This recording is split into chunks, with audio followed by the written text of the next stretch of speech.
Hey, what's up? Yeah, it's been a while. Gee. I don't know what y'all have been doing without me, not knowing who's cool to pull. Probably putting together some ragtag comps, and, hey, that's on you. That's on you. Make your own decisions, whatever. I'm not gonna tell you what to do. Um, but yeah, I do see a lot of Joom around, so I'm guessing maybe you just, got lucky with your tickets, or just thought like, I don't know, this kind of looks like somebody I adore, I might think is cool, and went for her. Well, anyway, cheers to you if you did, because she's really cool. She's really strong too. So yeah, I'm just happy that everybody's kind of been able to shake out a good comp in the meantime, and if not, you know, just think for yourself or something. Sorry. Not really, but like, also, hey, we've got this guy today that probably a lot of you guys are going to have differing opinions than me on. So, like I said, you just aren't supposed to really, don't worry about it. Just do what you want to do. And then I'll tell you my things, and we'll see. We'll go from there. Hey, sound good? All right, cheers. Yeah, I would tell you a story, but actually I feel like the story that comes to mind when I look at this dirty Mont and I drink what I am drinking, and it all kind of, to me, it all kind of wraps together and meshes. Yeah, we'll go from there. I'll tell you what I'm drinking, and anyway, no explanation needed. Let's just go dive into it. So what I am drinking is this gin by Saint Laurent. They are based out of Quebec, and I really liked their previous, I think it's like a more like fancy edition, but it was like aged in whiskey casks or something like that, but it had like a really nice pine finish, and I enjoyed that. And then this is the one I'm drinking now. It is just the gin.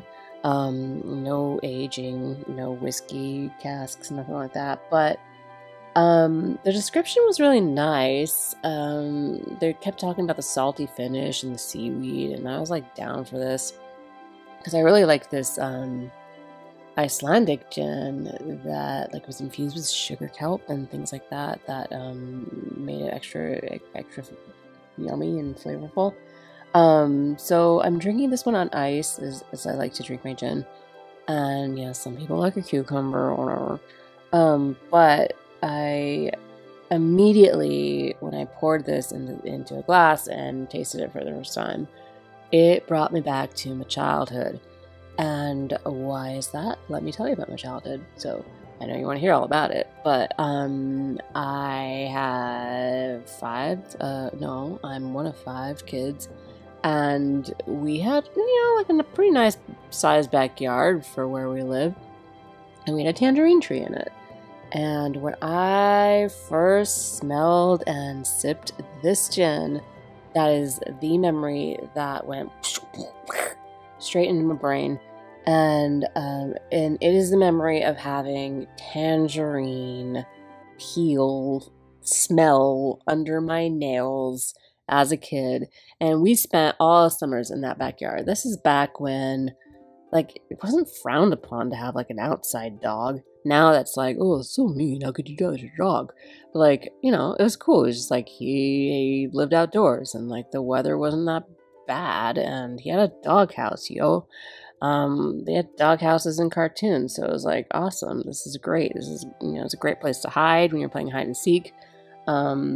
So it was cool, and so we lived out there, and yeah, we just get like super dirty in summertime, like picking the tangerines off the tree, and then you're peeling them, and a lot of tangerines, like, if you're lucky, you get that fluffy tangerine peel, and just like peels off real easy. But then if you're not lucky, you gotta really kind of dig into it a little bit. And then you get the juice under your nails, and then like you're playing outside, so then the dirt sticks to that, and it's just, there's this smell, there's this dirty tangerine smell, kind of mixed with the dog, because I was out outdoors, and that dog loved us to pieces. So much so that, this is a fun fact, my younger brothers, to get my younger sister back one time, they were like, made this letter show up to her that was like, "I hate you," signed the dog's name. I can't give you my dog's name because what if that's like, you know, password thing that I use, or like a clue for a password, one of those things. I'm not going to tell you to you because I'm too smart for that. But yeah, and she was devastated. She was absolutely devastated. So that's how much that dog meant to us. Boom, bam. Even though he was outdoors, you can't judge us because he was very well loved. That's that. Anyhow, so this is what this gin reminds me of, which I think is perfect to drink when we want to talk about this fool, this mofo, this dirty, dirty Mont. And he's a dirty, dirty mofo. I just don't like this Mont at all. I think, like, in many ways, Mont as a character is not, like, the most super interesting, most compelling character. And then you gotta go do this, like, Kafka style to him, and mentality. I don't know. So I'm not a big fan of him. I think he is dirty. I think, why would he wash himself? He wouldn't, because, like, just burn it to the ground. He probably wears his clothes and then just burns them. Doesn't bother washing them. I don't know. His hair is super long and braided. He's probably trying to kind of just, like, cake it into something. I don't know how he even has a cowlick. It's like his hair should be too greasy to even be doing that. So I don't know. To me, yeah, he's dirt element, but no, he's a dirty, dirty mofo. So King of Destruction and Rebirth, from the Apocalypse Festival, we give you the You Are Ashen King Mont, and let's go talk about him, read about him. But so far, yeah, he's a dirty mofo. It reminds me of my childhood, having dirt and tangerines under my nails. So this gin, cheers, is fitting. I'm not sure he would drink it though. I don't think he's drinking anything. I think he's just too pissed and, like, not fun. That he's not drinking anything. He's just sitting around just being pissed and sober. So that's my read on the Ashen King Mont. Anyhow, the Ashen King, a dreadful being, just like I said, yeah, pissed and sober, who appeared. That's not to say that if you're sober, that's a bad thing. Whatever, that can be cool too. Just don't be pissed and sober. That's all. The Ashen King, a dreadful being, who appeared unexpectedly with a desire to destroy all worlds. His true identity, shocking, is that of Prince Montleonis. Prince Mont of Leonis, once thought to have been killed after being branded a traitor. Having taken the ultimate power of the core crystals as his own, he begins his destruction so that all may be reborn. Alright, yeah. So I have a few things to say about this, of course, as I do. But mostly that I thought it was really hilarious when we were doing the interlude. Also, of course, you know, I should say right now, spoiler alert, if you are not fully through the story, the in-game story, or through Paper Doll's story, another story. So anyway, I might talk about that a little bit, but I'm not totally caught up with Paper Dolls. So, don't have to worry about that there. But anyhow, he is one of those guys who, just really irks me. I thought it was really hilarious in the interlude how, like, the worst time, what do you call it, alternate reality, was that, like, oh, is the one where, like, oh, Mont joins the church, and, like, Stern and Old King Leonis were like, oh, this is just terrible, I can't believe he did that, what a traitor. And, like, that pretty much looks to be, like, the darkest timeline from what we've found out. Like, that one we saw in the interlude, which I thought was hilarious, that did not end well, ends up being kind of, I think, what this one is fractured off of. And see, what's disappointing too is that Mont is built up to be this super strong character that we're supposed to all like. He's like getting the world, like he's rallying everybody to fight against the Realm Scourge. He's finally uniting Ardra, but like he's kind of weak in the sense that like he can't even handle like a few iterations of time. I guess like I said, I'm not through Paper Doll's story, so I don't know exactly all what happens or what they're going to go back and explain, but it looks like he's seen a couple timelines played out. But you know what? Gilgamesh has too. Subtly has too. And yeah, Subtly gets little nutballs, and we've seen that happen. It's not a good look. But also, like, you know, he had a little bit of love tied up in that, so he got a little, you know, nutty over that, which, I don't know, maybe that gives him a little bit of a pass. Gilgamesh, though, and Amnelis, like, and Exia, like, well, I guess Exia was, you know, here and there, who knows. Okay, anyway, the other ones saw a lot transpire, and a lot of disappointment, a lot of ugliness, and then they reset, they go at it.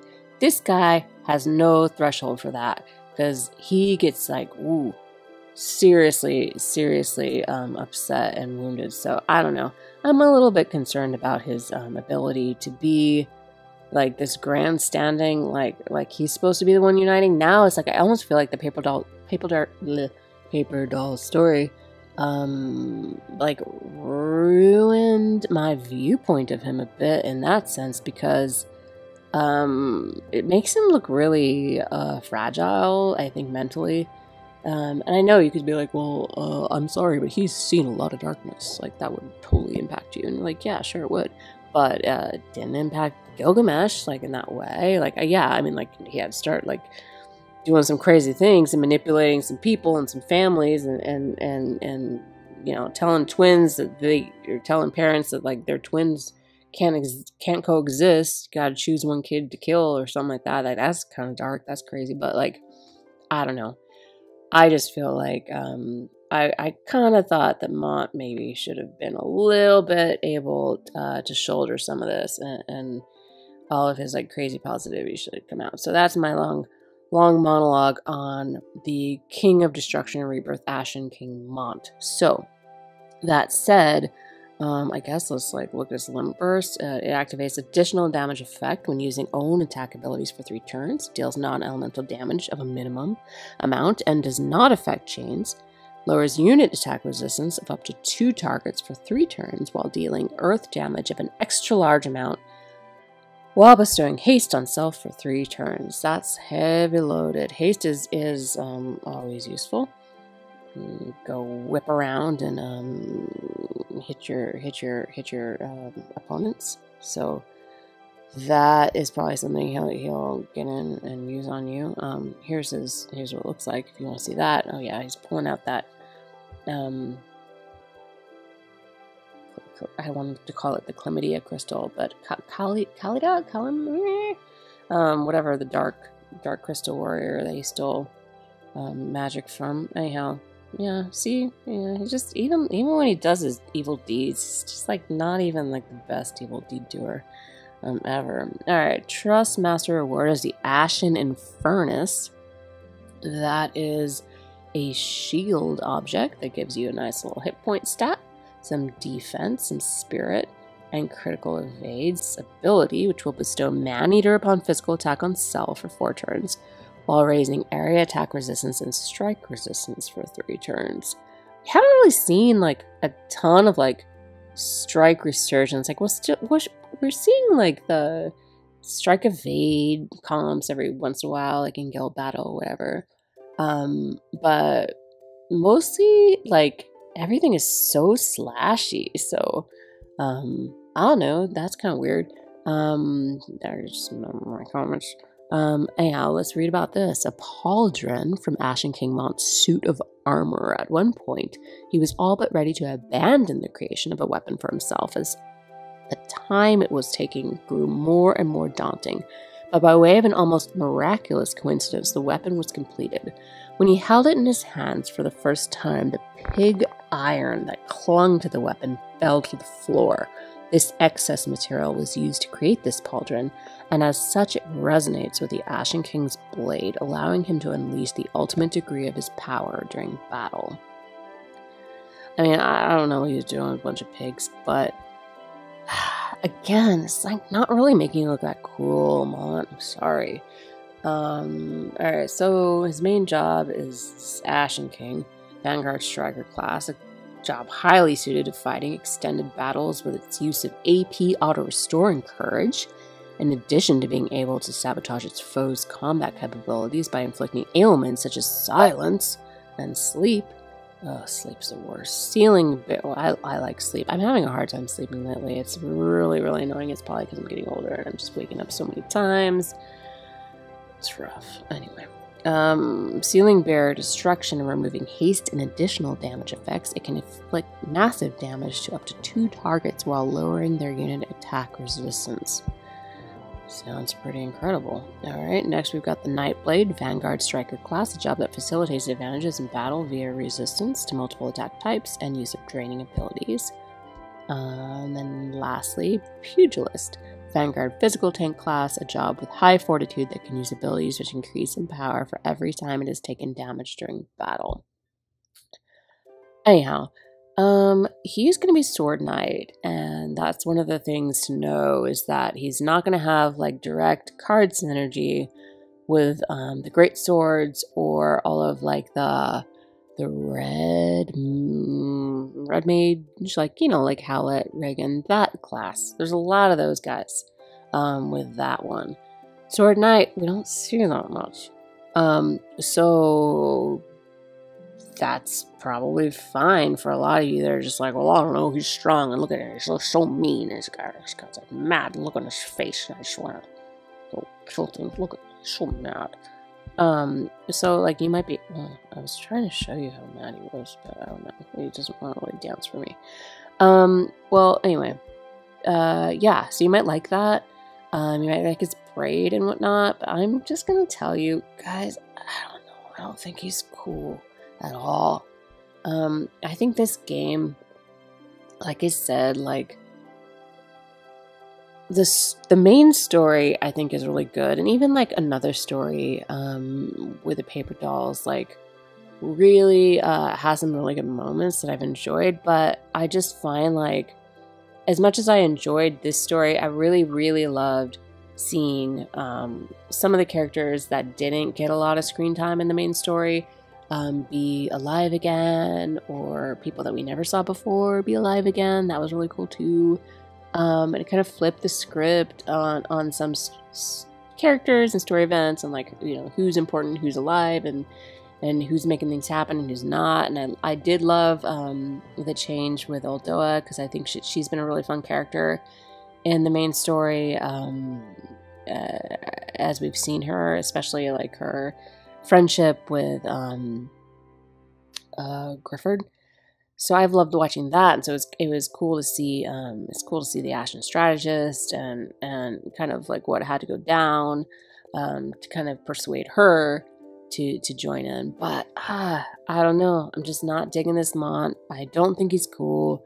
Go pull him if you want. You probably will, because you're like, he's strong. Get on my team, yo. But I'm not doing that. I'm not doing that at all. And if that gives you an advantage, knowing who I have and who I don't have, so be it. But man, no, not taking you. You know, I can see you glowing up there, my Apocalypse Festival, summon active events, and no, I don't want you. You're not cool. That's all I have to say about that. So yeah, do what you want. You always do, right? Right. But that's how I feel. And I think that there's probably going to be other people in the future who look a lot cooler and could do more things, and who are going to put that man down, because yeah, you know, put him down later in some multi with my guildies, and yeah, see how he feels about that. And apparently, you know, some Jooms can do that, and she's really cool. She looks cool. She is cool as a character. So yeah, that's the way I'm going about it. So I guess that's all I have to say. What would he drink? Yeah, like I said, nothing. Boring old mofo. Yeah, like not even like he, you know, could drink and be sober and also drink cool things. That's not what I'm saying. But I don't even think he does that. I think it's like, ugh, to have to drink water now? Guess I'm cool. Because ketone, lunar cestus ketone, is making me for my survival or something like that. But it's like, ugh, I'll just drink this. Fine. I don't know. That's my interpretation. I just don't even think he's like even, it's not even going to be sparkling water. It's not even like he's going to be dropping Gatorade powder or Kool-Aid powder into it. Like, no, he's not doing anything. It's like he's got no interest. He's got no will to live. Just burn it to the ground. Ashes and ashes and ashes and dust and dust and little rosy ring, whatever. Anyway, this is probably enough. So hey, good luck if you are going for that dirty mofo. And yeah, other than that, maybe let your dog inside every so once in a while. Don't worry, you know, if your nails get dirty, you can always wash them, right? Right. I think those are all the lessons I have for today. So, okay. I'm going to get back to my night and had great chatting with you, and that's about it. All right. Yes. Okay, goodbye. Oh, I couldn't figure out where my stop button was. Okay, now I did. Yay. All right. Cheers.